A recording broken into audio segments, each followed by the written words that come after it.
Six excellence summit ఈ కార్యక్రమంలో నాతో పాటు ముఖ్య అతిథులుగా సహచార మంత్రివర్గ సభ్యులు మొహమ్మద్ అజారుద్దీన్ గారు, హైదరాబాద్ ఇన్ఛార్జ్ మంత్రివర్యులు మిత్రులు పొన్నం ప్రభాకర్ గారు, రెవెన్యూ శాఖ మంత్రివర్యులు మిత్రులు పొంగులేటి శ్రీనివాసరెడ్డి గారు, ప్రభుత్వ ప్రత్యేక సలహాదారులు మాజీ మంత్రివర్యులు మొహమ్మద్ షబీర్ అలీ గారు, శాసన మండలి చీఫ్ విప్ పట్నం మహేందర్ రెడ్డి గారు, ఖైరతాబాద్ శాసనసభ్యులు మాజీ మంత్రివర్యులు మిత్రులు దానం నాగేందర్ గారు, జూబ్లీహిల్స్ శాసనసభ్యులు యువమిత్రులు నవీన్ యాదవ్ గారు, చేవెళ్ళ శాసనసభ్యులు కాలే యాదయ్య గారు, అదేవిధంగా శాసనసభ్యులు మిత్రులు జుల్ఫీకర్ అలీ గారు, మొహమ్మద్ ఫహీం ఖురేషి గారు, ఖుస్రు పాషా గారు, ఉబైదుల్లా కోత్వాల్ గారు, తాహిర్ బిన్ అహ్మద్ గారు, అజ్మతుల్లా వక్ఫ్ బోర్డ్ చైర్మన్ గారు, దీపక్ జాన్ సికింద్రాబాద్ జిల్లా పార్టీ అధ్యక్షులు, ఇతర కాంగ్రెస్ పార్టీ నాయకులు, ఈనాడు ప్రత్యేకంగా అభినందించడానికి ఆహ్వానించిన గ్రూప్ 1, గ్రూప్ 2, గ్రూప్ 3, గ్రూప్ 4 ఇతర విభాగాలలో నైపుణ్యాన్ని ప్రదర్శించి తెలంగాణ రాష్ట్రానికి గౌరవ ప్రతిష్టలు పెంచిన మైనారిటీ యువమిత్రులందరినీ కూడా మనస్ఫూర్తిగా ఈ సందర్భంగా నేను అభినందిస్తున్నాను.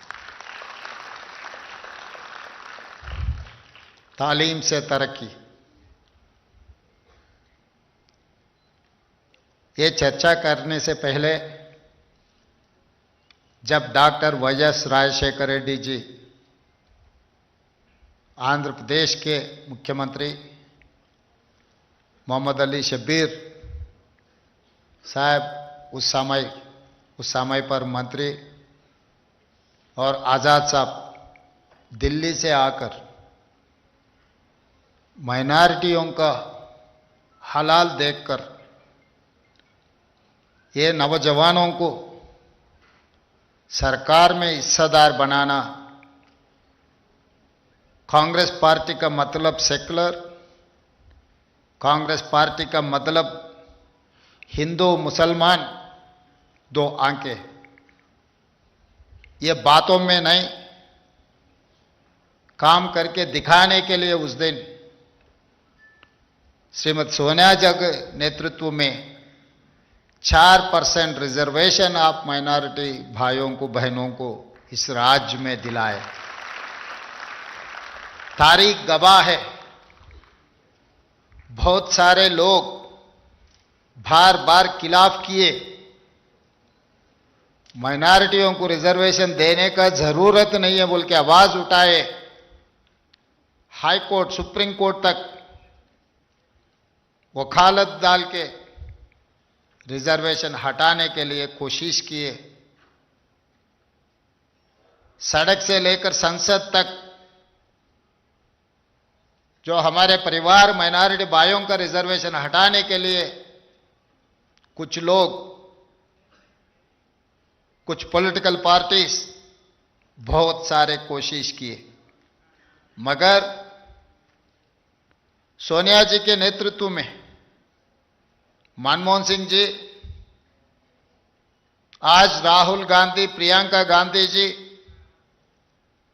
कांग्रेस पार्टी ने इतना कोशिश किए, इतना ताकत लगाए, मोदी अमित शाह दोनों मिलकर कोशिश किए तो भी नाकामयाब हुआ। मैं इस तारीख से, आज इस मंच से मैं बोलना चाहता हूं, अमित शाह ने तेलंगाना राज्य में आकर छेवेल्ला से ये बात कहा, हमारे हुकूम में माइनॉरिटी का रिजर्वेशन हम हटा देंगे, ये हमारे वादा बोल के अमित शाह जी ने कहा। उसी समय पर हम सब लोग बोले, हिम्मत है तो तेलंगाना राज्य में नहीं, गुजरात में हटा के दिखाओ माइनॉरिटियों का रिजर्वेशन, हम देखेंगे। आपको मुकाबला कांग्रेस पार्टी करने वाला है सड़क से लेकर संसद तक। जब तक कांग्रेस पार्टी है इस देश में सेक्युलर फोर्सेस जिंदा रहेंगे। वो सेक्युलर फोर्सेस के लिए हमेशा कांग्रेस पार्टी लड़ने वाला है। इसीलिए आज जो 4% रिजर्वेशन उस दिन आप लोगों के लिए, आपके परिवार, आपके पिताजी माताजी कोई ऑटो चला रहे होंगे, कोई टेलरिंग, कोई छोटे मोटे काम, हाथ के काम, गली में काम, कुछ ना कुछ काम करके, मेहनत करके, पैसे पैसे जमा करके आप लोगों को पढ़ाई के लिए मदद की है। मगर पढ़ने के बाद आप लोग क्या बनना है? पढ़ाई के कुछ ओझे होना है। पढ़ाई पूरी होने के बाद समाज में इज्जत मिलना है। इज्जत मिलना है तो सरकार नौकरी देना है। सरकार में नहीं, प्राइवेट में भी आपका नौकरी मिलने का कोशिश सरकार करना है। इसीलिए हम लोग 2011 में ग्रुप 1 का परीक्षा खत्म हुए तो 15 साल कोशिश भी नहीं किए। हां, एक बार कोशिश किए पिछले सरकार ने, मगर पूरा क्वेश्चन पेपर जिराक्स सेंटर में पल्ली बटानी जैसा बेचते गए। जो पैसे है, जो खरीद सकता है, उन लोगों को ग्रुप 1 ऑफिसर बनाने के लिए पिछले सरकार ने कोशिश किया। पब्लिक सर्विस कमीशन में यहां सब लोग पढ़े लिखे से लोग हैं मंच पे और मेरे सामने भी, जो ग्रुप 1 ग्रुप 2 एग्जाम कंडक्ट करने के नौकरी देने वाला, उससे बेहतर पढ़े लिखे से वाले रहे तो कौन पढ़ा है, कौन लिखा है, वो क्या कर सकता है, उसको अंदाजा कर सकता है। मगर पिछले सरकार ने यह कहा, आरएमपी डॉक्टर को पब्लिक सर्विस कमीशन मेंबर ने बनाया। छोटे छोटे लोगों को, गली में घूमने वालों को, पिछले सरकार में जो कुर्सी में बैठा हुआ था उनके चमचे लोगों को ग्रुप 1 पब्लिक सर्विस कमीशन में मेंबर बनाए। तो वो लोगों को क्या पता है, चलो भाई कुछ ना कुछ मिल रहा है ना, कुछ ना कुछ बेच दो, कुछ ना कुछ ले लो। ऐसे चलाया ग्रुप 1 पब्लिक सर्विस कमीशन की ये पूरा। हम आने के बाद सबको बर्खास्त कर दिए, एक को भी छोड़ा नहीं, मैं सबको साफ कर दिए। यूनियन पब्लिक सर्विस कमीशन जो आईएएस, आईपीएस, आईएफएस जिनको चुनते हैं, वो ऑफिस में जाकर दिल्ली में बैठकर पब्लिक से यूपीएससी कमीशन चेयरपर्सन से मिलकर बिना कुछ कंट्रोवर्सी हर साल ये नौकरियों का फिलअप जैसा कर रहा है इस देश में, 2 दिन दिल्ली में बैठकर पूरा पता कर लेके फिर आके पब्लिक सर्विस कमीशन एक रिटायर्ड डीजीपी ऑफिसर को लगाए। पब्लिक सर्विस कमीशन में माइनॉरिटी मेंबर को भी लगाए, पढ़े लिखे सो आदमी को, क्योंकि उनको माइनॉरिटियों का तकलीफ पता लगता है।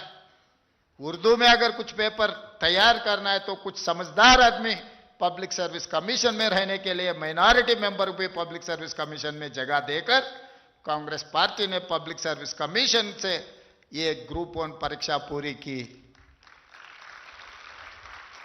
इल्जाम लगाए, हमारे ऊपर आरोप लगाए, ये सरकार भी ऐसे वैसे किए, ये सही नहीं है, इन लोगों को पूरा परीक्षा हटा दो, नया नोटिफिकेशन देने के लिए बीआरएस पार्टी, केटीआर सब मिलकर हाईकोर्ट से लेकर सुप्रीम कोर्ट तक आपके तरफ से हमारा कोई लेन देन नहीं है। मेरा परिवार से या शब्बीर भाई परिवार से नहीं, अजहरुद्दीन भाई के परिवार से कोई हम ग्रुप 1 नौकरी नहीं लिए, हमको मिलने वाले भी नहीं है, हमारे बच्चे परीक्षा भी नहीं लिखे। मगर हम समझे आप सब लोग हमारे बच्चे हैं, हमारे परिवार समझकर अच्छे अच्छे वकीलों को लगा के हाई कोर्ट से लेकर सुप्रीम कोर्ट तक लड़के आप लोगों को नौकरी दिलवाया। इसीलिए आप लोग यहां बैठा हुआ है, आप लोग ग्रुप 1 ऑफिसर बने। 35 साल इस राज्य में आप लोग काम करने वाला है। हमारा नौकरी तो सिर्फ 5 साल के, फिर अगले 5 साल फिर हम परीक्षा लिखना है। हम कामयाब होते ना होते वो बात अलग है, मगर आप लोग 35 साल इस राज्य तरक्की के लिए, तेलंगाना राइजिंग के लिए आप लोग काम करना है। ग्रुप 2 में भी यही आरोप लगाया, वहां पर भी वही लड़कर सुप्रीम कोर्ट तक केस लड़कर आप लोगों को नौकरी दिलवाया। Group 3, group 4 teachers, Shabbir Ali sahab से मैं बात कर रहे थे, भाई इस बार 11,000 टीचरों को हम भर्ती किए, कितना माइनॉरिटी है मुझे गिन के बोलना, क्योंकि गांव गांव में, गली गली में बच्चों को सिखाने वाले में, देशभक्ति के बारे में बोलने वाले कुछ लोग ऐसा माहौल बना के छोड़ रहे हैं कि माइनॉरिटी बोले तो देश का खिलाफ है। ये लोग ऐसे फैलाने के लिए, भटकाने के लिए, आपस में लड़वाने के लिए कुछ लोग कोशिश कर रहे। नहीं, हमारे माइनॉरिटी लोग टीचर बने तो देशभक्ति, देश वीरों को तैयार करने में स्कूलों में कोशिश करेंगे, उन लोगों को टीचर बनाएंगे। इस समाज को सुधारने के लिए उन लोगों का मदद हम लेंगे। अब गिन के मुझे बोलना बोल के मैं शबीर भाई से मैं कहा था। इसीलिए आज यहां पर जो 700 के चिल्लर जो मौजूद हुए, जो डॉक्टर रिजर्वेशन की वजह से, जो इंजीनियर, जो आईएएस, जो आईपीएस, जो additional advocate general, public service commission member, RTI member, जो भी देखो, आप लोग नहीं पूछे, हम जिम्मेदारी समझे। आपके हिस्सा आप घर तक हम भिजाए। आज मैं एक बात साफ कहना चाहता हूं, उस दिन फिरोज खान को हम टिकट दिए, आप लोग नहीं जिताए। शबीर अली साहब को हम टिकट दिए, आप लोग नहीं जिताए। अजहरुद्दीन साहब को हम टिकट दिलाए, आप नहीं जिताए।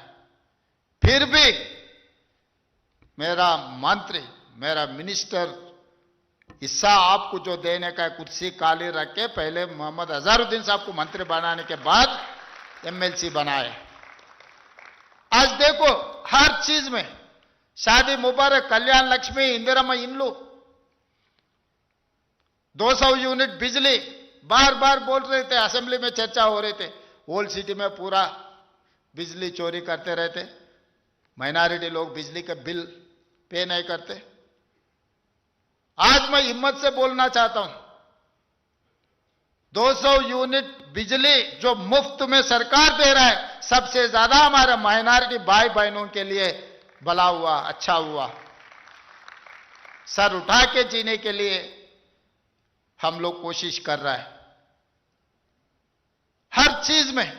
आज बस में हमारे महिलाओं को हम जगह दिए, हमारे छोटे छोटे बहना स्कूल को जाने के लिए, कॉलेज को जाने के लिए, नौकरी करने के लिए, कारोबार में जाने के लिए हर महीने में 5,000 10,000 रुपए आज उन लोग बचा ले रहे। ये पैसे छोटे बच्चों को पढ़ने के लिए, लिखने के लिए, घर में कुछ खर्चा निकालने के लिए आज इस्तेमाल कर रहे। हर जगह में मैं एक बात साफ कहना चाहता हूं, मेरे लिए हिंदू मुसलमान अलग अलग नहीं है। मेरे लिए 2 अंक है हिंदू मुस्लिम। जो हिंदू को मिल रहा है बराबर हिस्सा मुसलमानों को देने के लिए हमारा सरकार काम कर रहा है, मेहनत कर रहा है। इसीलिए अब इतना छोड़ो, हमारे शबीर भाई ने 37 ग्रुप 1 ऑफिसर्स बोले और 2 को इसमें नहीं मिलाया, क्योंकि वो लोग परीक्षा नहीं लिखे। उन लोगों का शक्ति दिखाए। निकात जारीन बॉक्सिंग चैंपियन को मैं पूरा रूल हटा देके ग्रुप 1 नौकरी दिए। जो लड़की निजामाबाद से गरीब परिवार से निकलकर इस देश का नाम रोशन किए, बॉक्सिंग चैंपियनशिप ले आकर इस देश में तेलंगाना का नाम, इस देश का नाम रोशन किए, निकत जरीन को मैं ग्रुप 1 नौकरी दिए, 3 करोड़ रुपए रिवार्ड भी दिए। मोहम्मद सिराजुद्दीन, जो अजहरुद्दीन साहब क्रिकेट इंडिया कैप्टन जो किया, उनका लेगेसी कंटिन्यूस में सिराजुद्दीन वर्ल्ड कप जिता के नाम रोशन किए, मगर वो 10वीं ने पढ़ा, नौकरी देना उतना आसान नहीं है। मगर कैबिनेट में ले जाकर पूरा रूल को हटा देके सिराजुद्दीन का जो डीएसपी बनाया, डीएसपी सिराजुद्दीन बना इस राज्य में। मैं सवाल करना चाहता हूं, कोई राज्य में कोई किसी ने किया क्या? दिखाओ। हमने किए। जो राज्य के लिए, देश के लिए अपना नाम रोशन करने वाले को हम लोग उनको पहचानेंगे, उनके तरक्की का जो रिवार्ड देना है, इस सरकार तैयार है। इसीलिए आज गरीब परिवारों में छोटे बच्चों को नाश्ता खिलाना मुश्किल हो रहा है। सवेरे उठ के नौकरी में जाना पड़ता, काम में जाना पड़ता, कारखाने में जाना पड़ता। फिर छोटे बच्चों को नहीं खिलाए, नाश्ता नहीं खिलाए तो बच्चे पढ़ेंगे कैसा? और स्कूल को भी गया, पेट में कुछ नहीं है तो क्या सुनने वाला है, क्या समझने वाला है? इसीलिए आज नाश्ता से लेकर लंच और शाम को ब्रेकफास्ट भी देने के लिए आज सरकार वजन उठाए। पहले नर्सरी, एलकेजी, यूकेजी नहीं था सरकार में, इस साल से हम वो भी शुरू किए।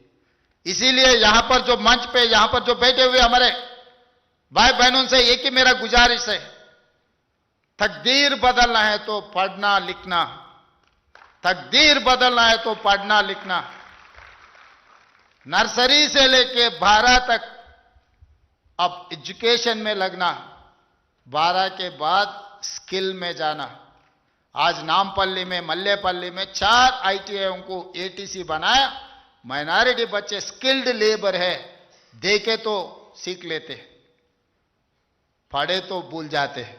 आप लोगों का आदत है, अगर कुछ भी दे दो, राफेल भी आप हाथ में दे दो, आप खोल के फिर जमा करके दे देते। उतना उम्मीद है। इसीलिए from my point of view, nursery to 12th is education, 12th onwards skill, upskill, reskill। दुनिया में स्किल को जितना पहचाने, सर्टिफिकेट को उतना पहचान नहीं है। आज के तारीख में कोई सर्टिफिकेट देकर नौकरी नहीं दे रहा है, आपके स्किल के ऊपर आपको नौकरी मिल रहा है। इतना दिन हम मिडिल ईस्ट कंट्रीज में जा रहे थे, कुछ लोग अमेरिका जा रहे थे, मगर आज अपने लिए इंतजार कर रहे German, Japan, south Korea, China, Taiwan, जहां पर भी जाओ लाखों नौकरी पड़ा हुआ है। अपने बच्चे लोग स्किल अगर सीख लिए, महीने में 2 लाख रुपए कमाने के लिए किसी को भी तकलीफ नहीं है। परिवार अगर सर उठ के गली में जीना, मोहल्ला में घूमना है तो स्किल सीखना है। इसलिए हम लोग स्किल यूनिवर्सिटी शुरुआत किए, आईटीआई को एटीसी एडवांस टेक्नोलॉजी सेंटर बनाए हम लोग, polytechnic college under skills university में लेकर आके छोड़ दिए, आज स्किल यूनिवर्सिटी शुरुआत किए। इसीलिए मेरा भाई बहनों से एक ही गुजारिश है, भूल जाओ पुराना इंजीनियरिंग सर्टिफिकेट को नौकरी मिलता, भूल जाओ डॉक्टर सर्टिफिकेट को नौकरी मिलता। डॉक्टर इंजीनियर को नौकरी मिलता नहीं मिलता नहीं कह सकता हूं, मगर आपके हाथ में स्किल है तो नौकरी मिलने वाला है। 2 लाख रुपए कम से कम कमाने वाला है। काम वाला बन जाओ, काम सीखो, वो एक ही अपना किस्मत बदलने वाला है। इसीलिए आज आप सब लोगों से मिलने के लिए, आप सबको देखकर, क्योंकि मैं बहुत कुछ मेहनत की है, आज मैं आप लोगों को देखे तो मेरा दिल खुशी हो गया, क्योंकि मेरा मेहनत का फल यहां सामने दिख रहा है। जब जिसने मेहनत करता है, जिसने कोशिश करता है, उनको फल देके तो दिल खुश हो जाते हैं। इसीलिए आज आप सब लोगों को बुला के, मिल के, तालीम से लेकर तरक्की तक आप लोगों को आगे ले जाने के लिए आपके भाई रेवंत अन्ना यहां खड़ा हुआ है।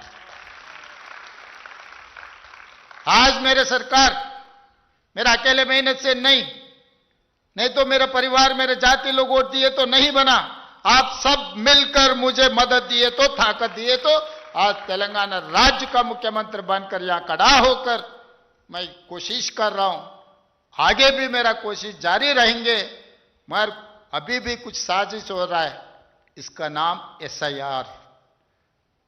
SIR के नाम से इस देश का, देशभक्तियों का वोट हटाने के लिए कुछ लोग जीतने के लिए कोशिश कर रहा है। आप लोग देखें, वेस्ट बंगाल में, बिहार में, आने वाले दिनों में उत्तर प्रदेश में, हर जगह जगह में ऐसी कोशिश कर रहा है। बोल रहे थे परसों कुछ लोग, बंगाल हासिल हो गए, अभी तेलंगाना हासिल करने वाले। मैं एक बात साफ कहना चाहता हूं, बंगाल में दीदी आपको छोड़ दिया भाई, यहां पर ऐसा कोई खामोश बैठने वाला नहीं है। Election commission of India, ED, income tax, CBI, SIR सब मिले तो भी आपको नहीं जिताने देंगे तेलंगाना में। यहां के जनता को पता है कौन कैसा आदमी है, किसके दिल में क्या है, जहर किसके दिल में है, प्यार किसके दिमाग में है, यहां के जनता को सब पता है। इसीलिए हर वोट बहुत कीमती है, सोने से भी ज्यादा कीमती है वोट। वोट हक गया, सब कुछ गए समझो। वोट हक निकालने के लिए, धोखा देने के लिए कुछ लोग कोशिश कर रहे हैं, उन लोगों को कामयाब नहीं होने देना है। आप समझ रहे 2029 नहीं तो 2028 में चुनाव आएंगे, तब देखेंगे भाई। उस दिन वोट जिसने डालेगा आज तय हो रहा है। आज अगर आपका वोट हक निकल गए, उस दिन वोट डालने का हक को आपको नहीं मिलने वाला है। आज ही से आप लोग जो भी बचा है, 60-70 लाख वोट हटाने के लिए कोशिश कर रहे हैं। सबसे ज्यादा हैदराबाद रंगारेड्डी मेडचल में निकाल रहे बोल के अखबारों में पूरा न्यूज आ रहा है, आप लोग भी पढ़े होंगे। मगर ऐसा काम नहीं होने देना। एक 10 दिन जितने भी गली गली में जो बच्चे लोग पढ़े लिखे से, घर घर जाओ, हर दरवाजा खटखटाओ, उनके परिवार में कौन कौन है, उनका वोट है नहीं है निकाले। 2002 में वोट किधर है, उनका नाम क्या है। उसमें दिक्कत यह है कि 2002 में अगर MD फ़हीम कुरैशी रहा तो आज मोहम्मद फ़हीम कुरैशी लिखे तो वोट निकल जाएंगे। कंप्यूटर नहीं लेने वाला है। MD फ़हीम कुरैशी अलग समझ रहा है कंप्यूटर, मोहम्मद फ़हीम कुरैशी अलग समझ रहा है कंप्यूटर। नहीं तो अजहरुद्दीन मोहम्मद लिखे 2002 में, क्योंकि जब अजहर भाई ने पूरा दुनिया घूमते थे तो अमेरिका में सरनेम बाद में रखते, असल नाम पहले रखते।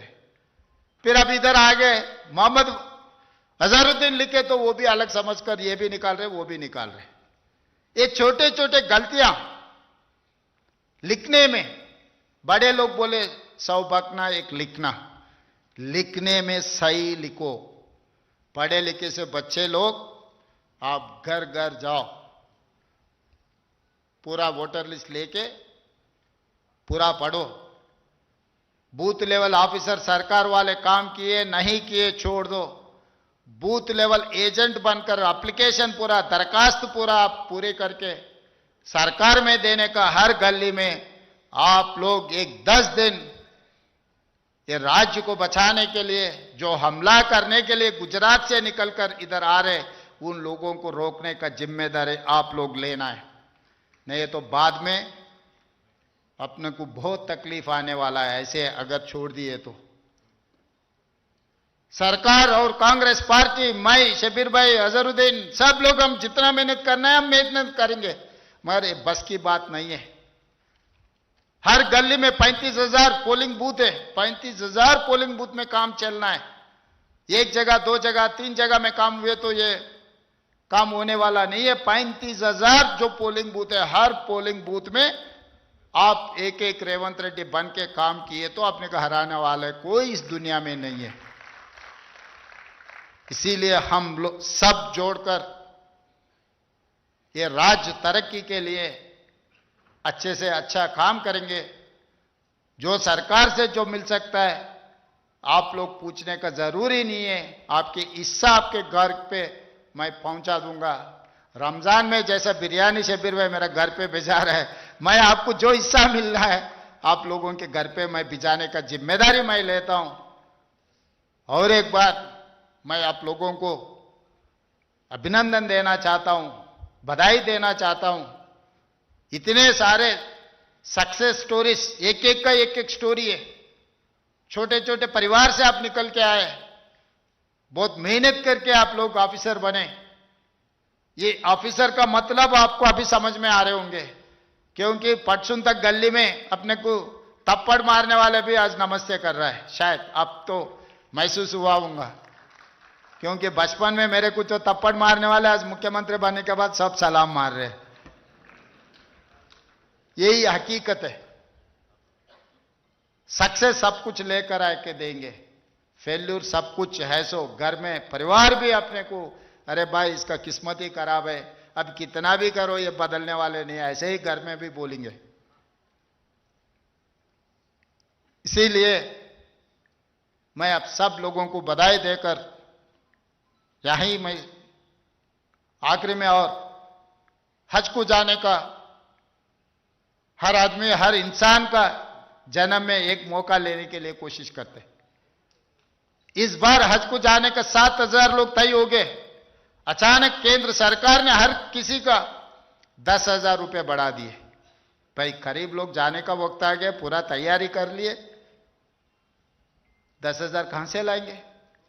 इसीलिए हमारे कमेटी चेयरमैन का उबैदुल्ला कोतवाल साहब, सब लोग मिलकर मुझे बोले तो कुसूर पाशा जी मुझे मिलकर, साहब ये 10,000 हम कहां से जमा करेंगे? 7,000 लोगों को ये तकलीफ है, आप कुछ सोचो। बोले तो जब सरकार से 7,000 लोगों को, हर किसी को 10,000 रुपए सरकार से पैसे मैं दिया। इस देश में कोई मुख्यमंत्री नहीं किए। वहां पर बस एक्सीडेंट में शहीद हुए तो हर परिवार को मैं मदद किए। जब सब लोगों को वहां पर भिजाया। असदुद्दीन ओवैसी साहब ने मुझे फोन किया, भाई ऐसा एक्सीडेंट हो गया, 40-45 लोग मर गए। बोले तो तभी एमएलए, नामपल्ली एमएलए सबको वहां पर मैं भिजाया। वो सरकार से ने अपने सरकार से उनके परिवार को मदद किए। जब आपको तकलीफ है, आप खुशी में मुझे याद रखे नहीं रखे मुझे कोई परवाह नहीं है, मगर तकलीफ है तो मुझे याद करो, मैं हाजिर हूंगा। धन्यवाद।